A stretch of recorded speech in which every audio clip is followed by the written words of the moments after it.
Fala pessoal, tudo bem? Pessoal, nesse vídeo eu vou trazer uma super dica que aconteceu comigo e eu quero compartilhar com vocês, tá? Pessoal, tô aqui embaixo do meu carro, é uma Ford Courier e ela estava apresentando um barulho, né, no feixo, na parte traseira. E eu identifiquei, pessoal, que o problema nada mais é do que esses parafusos aqui, né?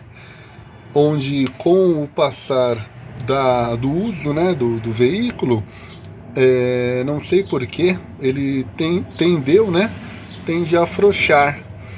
Então eu dei uma apertada utilizando a chave de boca 19, tá?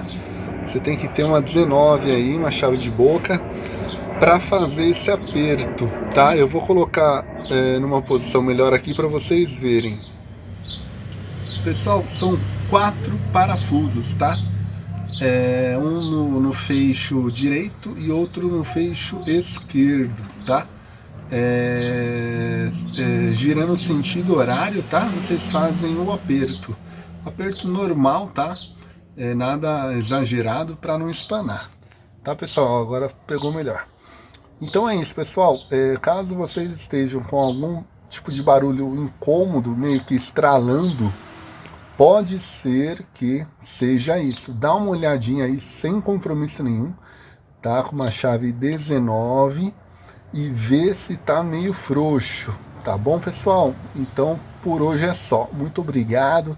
Deixe seu like, inscreva-se no canal, é muito importante para o crescimento do mesmo. Um forte abraço, tudo de bom, valeu, tchau, tchau.